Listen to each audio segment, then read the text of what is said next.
அனைவருக்கும் வணக்கம். நான் கவிஞர் அன்புச்செல்வி சுப்ராஜ். நான் இன்று உங்களுக்கு அறிமுகம் செய்யவிருக்கும் புத்தகம் புத்தனின் தலையில் 108 நத்தைகள். தனிஷ்கா பாரதி அவர்கள் எழுதியுள்ள ஹைக்கூ புத்தகம் புத்தனின் தலையில் 108 நத்தைகள்.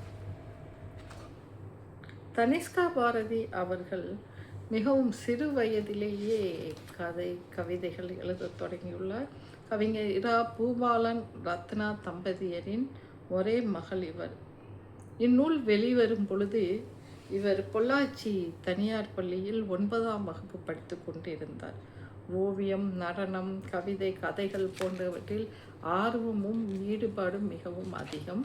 இந்த புத்தனின் தலையில் 108 நத்தைகள் புத்தகம் பொள்ளாச்சி இலக்கிய வட்டம் சார்பாக வெளிவந்துள்ளது. முதல் பதிப்பு ஏப்ரல் 2022 வெளியானது.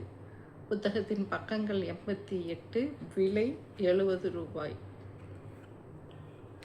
இப்புத்தகத்தில் உள்ள கவிதைகள் ஒரு சிறு வயது 9ஆம் வகுப்பு படிக்கும் மாணவி அதை தாண்டி அவ்வளவு தரமாக, உலகத்தரம் வாய்ந்த கவிதைகளாக வாசிப்பாளர்களின் மனதை ஈர்ப்பவையாக, சிந்திக்க வைப்பவையாக. இவ்விதம் எழுதுவதற்கு இக்குழந்தைக்கு எவ்வளவு ஞானம் வந்தது!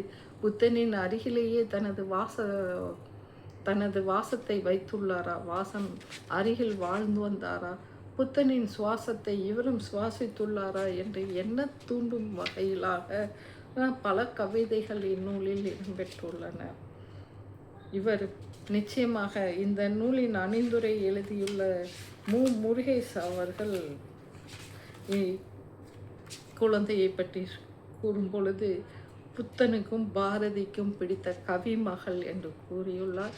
அவரது வார்த்தை முழுக்க 100க்கு 100 ஏற்புடைய வார்த்தையாக உள்ளது. அவ்வளவு ஒரு பெரும் மகிழ்ச்சியை அள்ளித்தரக்கூடியதாக இவரது கவிதைகள் இருக்கின்றன. இந்த புத்தகத்திற்கு வாழ்த்துரை எழுதியுள்ளவர் கவிஞர் கவின் அவர்கள். புதிய புத்தனின் தலையில் புத்தம் புதிய ஹைக்கூக்கள் என்று தலைப்பிட்டு வாழ்த்துரை தந்துள்ளார். சிறந்த 2 ஆளுமைகளின் அணிந்துரை வாழ்த்துரையுடன் இந்நூல் வெளிவந்துள்ளது என்பது மிகவும் சிறப்பு. ஒரு கவிதை இப்பொழுது நான் வாசிக்கிறேன், கேளுங்கள். சித்திரை பூக்கள் நிரம்பிய சாலை நடுவில் திசையற்று நிற்கிறது காற்று. சித்திரை பூக்கள் நிரம்பிய சாலை நடுவில் திசையற்று நிற்கிறது காற்று. எவ்வளவு ஒரு ஆழமான அழுத்தமான ஹைக்கூ இல்லைங்களா? சித்திரை பூக்கள் நிரம்பிய சாலை நடுவில் திசையற்று நிற்கிறது காற்று. அடாடா! ஒவ்வொரு முறை வாசிக்கலையும் ஒவ்வொரு அர்த்தம் வாசிப்பாளனின் மனதில் உருவாகிறது இல்லையா? எப்பொழுதும் ஹைக்கூ என்பது வாசிப்பாளர்களின் எண்ணப்போக்கிற்கே தன்னை தகவமைத்து கொள்ளும்.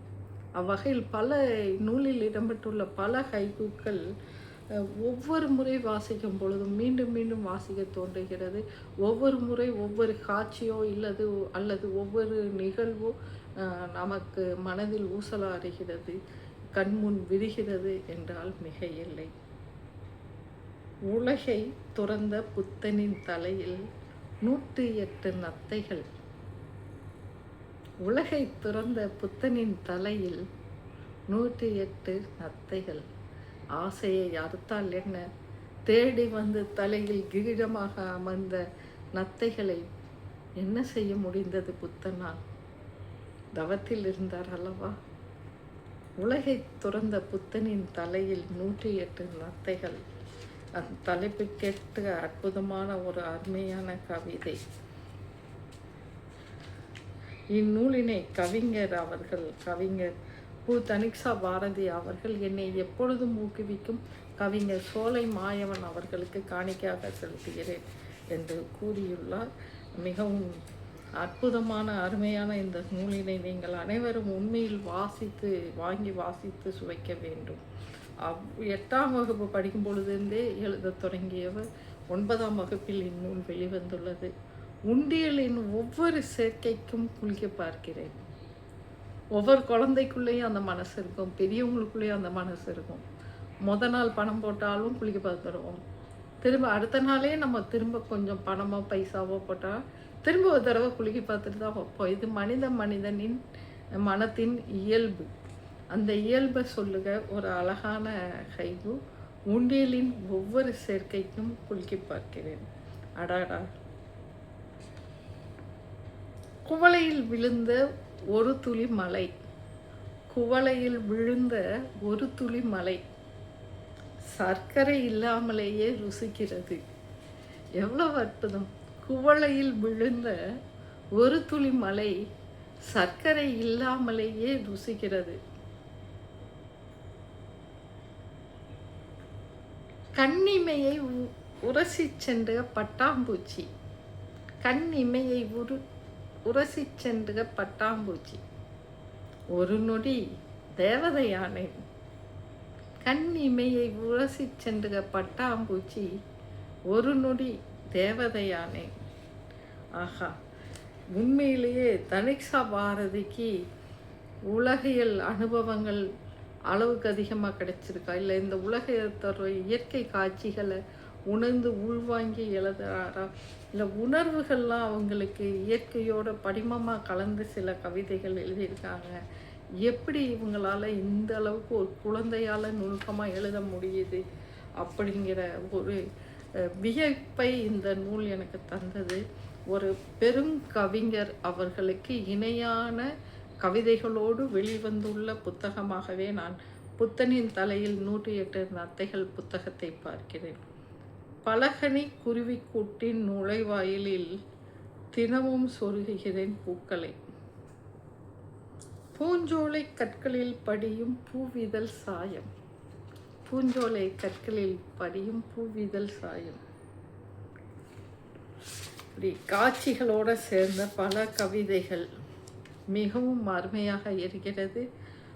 வாழ்த்துக்கள் வாழ்த்துக்கள் தனிக்ஷா. உங்களை கொண்டு பலரும் தொடர்ந்து ஹைக்கூவை எழுதும் பொழுது, ஹைக்கூ கவிதைகளை எழுதி வரும் பொழுது நிச்சயமாக வளரிளம் தலைமுறையினரிடையே கவிதைகள் எளிதாக சென்று சேரும் என்பது மிக இல்லை. அவ்வகையில் இப்புத்தகத்தை எழுதிய தனிக்ஷா பாரதி அவர்களுக்கும் அவரை இவ்வகையில் கவிதைகள் எழுதுவதற்கான வழிகாட்டுதலை அளித்த அவர்களது பெற்றோர்கள் கவிஞர் இரா பூபாலன் ரத்னா தம்பதியினருக்கும் இச்சமயத்தில் எனது மனமார்ந்த வாழ்த்துக்களை தெரிவித்துக் கொள்கிறேன். அடுத்து தனிக்ஷா பாரதியின் ஹைக்கூ புத்தகம் என்று வரும் என்று ஆவலுடன் இக்காணொலியை நிறைவு செய்கிறேன். நன்றி, வணக்கம்.